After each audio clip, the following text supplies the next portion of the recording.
Charlotte? Who's her friend, and what are they chatting about? Be pleased with the cherry on top, Charlotte! Journalist extraordinaire! Please tell me you're joking! I read that a gang of criminals tricked the Gardamex by disguising themselves as blubber beasts. It's true, isn't it? It has to be! I've invested all my savings into graph adversarial technology and even taken out a sizable bank loan. I'm begging you like the beggiest beggar in all of Begdom.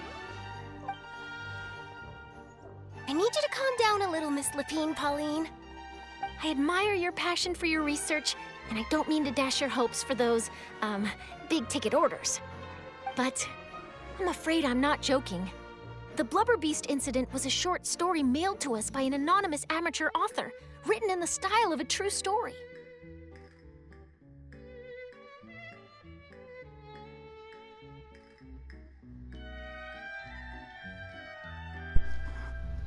Amateur author and hello my fellow heroes of all dimensions and beyond. This is Melody Valentine and welcome back to Genshin Impact for a new adventure.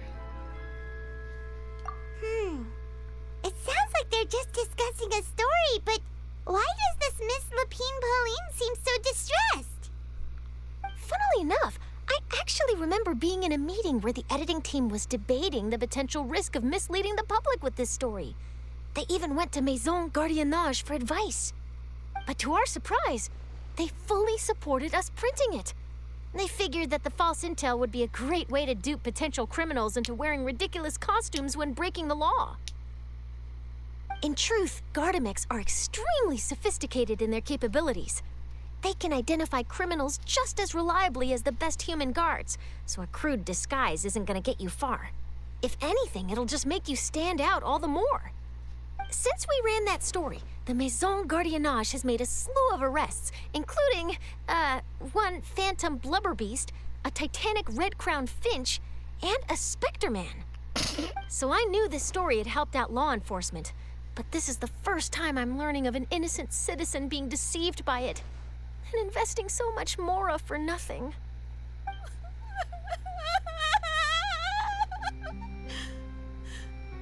Uh-oh. She really sounds like she's in pain. Paimon thinks we should just ask Charlotte what's going on. Yeah. Hey, Charlotte. Traveler, Paimon, it's you! I was in the area taking some photos for a story when I got to talking to Miss Lapine Pauline about her research. She read an article in the Steambird about a criminal who evaded Gardamex detection by disguising themselves as a blubber beast. Inspired by this story, she spent a lot of mora researching counter-criminal image recognition technology. Her aim was to improve Fontaine's public security by developing a device that could enhance Gardamex target recognition capabilities. She was hoping I could write an article to spread awareness about image recognition technology. She even paid me for the article and gave me one of her prototype devices before I could get a word in. But unfortunately, it was just a fictional story, and her efforts and aspirations were all in vain. I tried to let her down gently, but she's finding it all very hard to accept. This is a new situation for us, too. It's such a pity. It seems like the author was only trying to make the story interesting, and the Maison Gardiennage only had Fontaine's best interest in mind. It's no one's fault. Wait, Miss Lapine Pauline, what are you doing? I'm gonna pick a fight with a Gardamex, head to the Opera at Biclez, and get a one-way ticket to the Fortress of Meropide. That way, I won't have to repay my debts. It's the only way I can afford to keep on living. Whoa, there's no need to go that far. I mean, come on, look at you. You wouldn't even dent the Gardamex armor. In all likelihood, they'd only hold you up at the Maison Gardiennage for a few days before letting you out, and then you'd still have to repay your debts. Actually, instead of going into the technicalities of that, how much did you actually invest? How bad can it really be? 270,000 mora. Okay. Well, escaping to the Fortress of Meropide over a sum like that seems like a last resort. Surely there must be other options. Not anymore. I used to be an equipment supplier to the Fontaine Research Institute before that blew to pieces, and now I'm just a small-time engineer. I scraped together some savings over the past few years, but I put every last mora into this project, and now I'm left with nothing. It's not just my savings that are gone. It's my whole future as a graph adversarial technology specialist and my dreams of becoming a billionaire one day. Oh dear.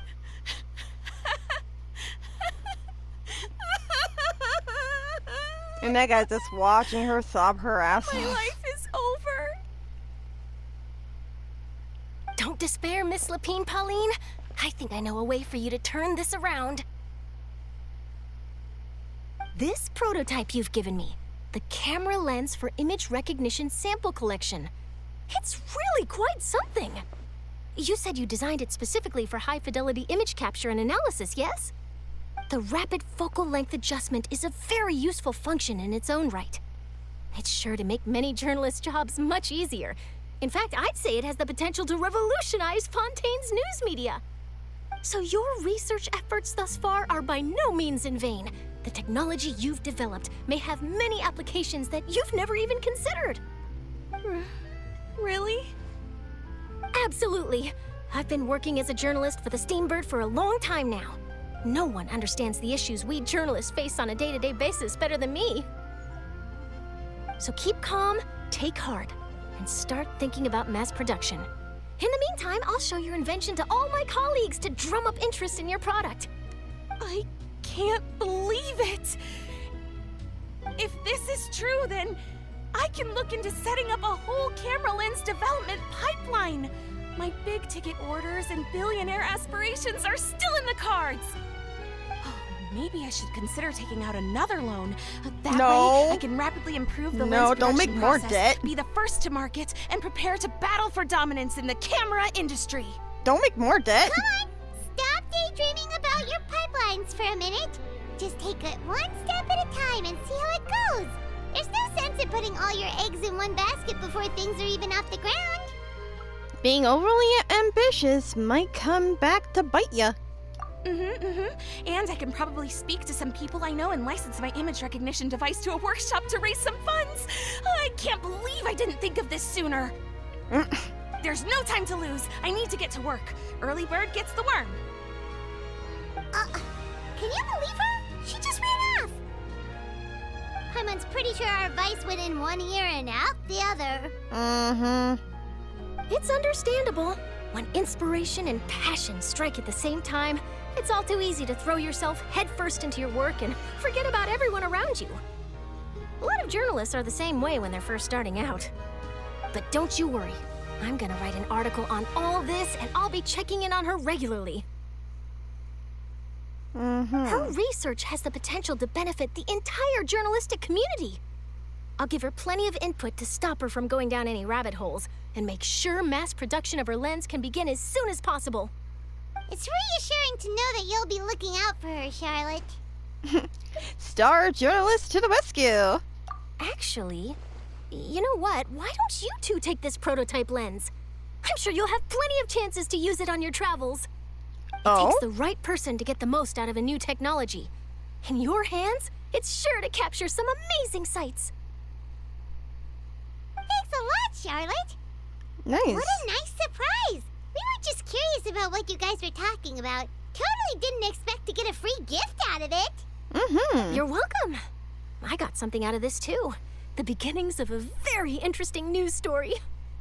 The boundaries between real news reports and news-like fiction must not be blurred, even when there's a compelling justification for doing so.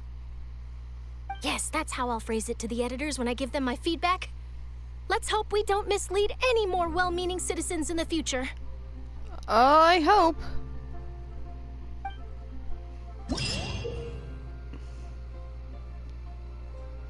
Oh, okay. So, I guess that's it.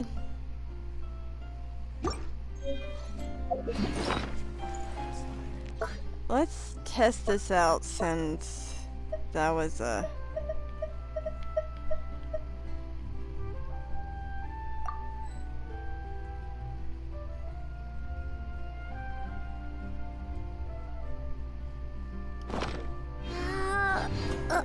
Oh, wait a minute. I need a camera.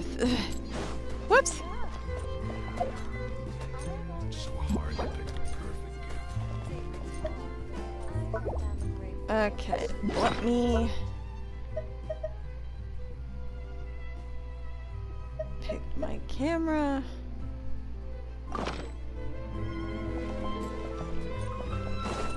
Let's try it on this Gardamek.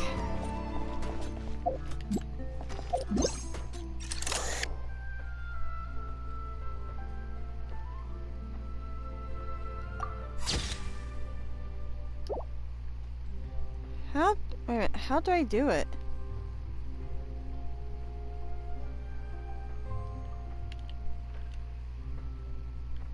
Wait a minute. What's that? Oh. Hold on, let me read this thing again. Special zoom lens.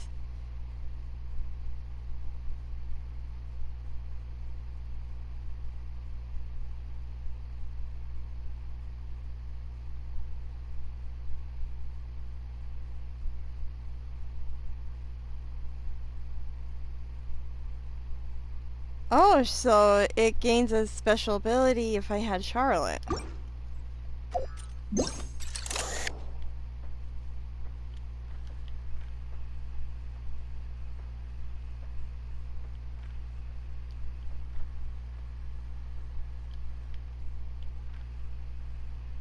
Whoa, that's like the farthest I ever...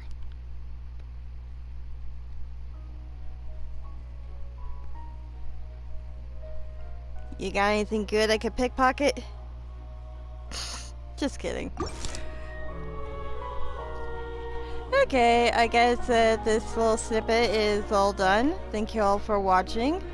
If you like this, please hit that like button and comment down below if there was a favorite part of this. And if you're new to the channel, please hit subscribe and ring-a-ding-ding that notification bell so you won't miss another video from me. And this has been Melody of Valentine saying, may the light in your heart shine forever. Farewell for now, my friends. Until the next time. Bye-bye!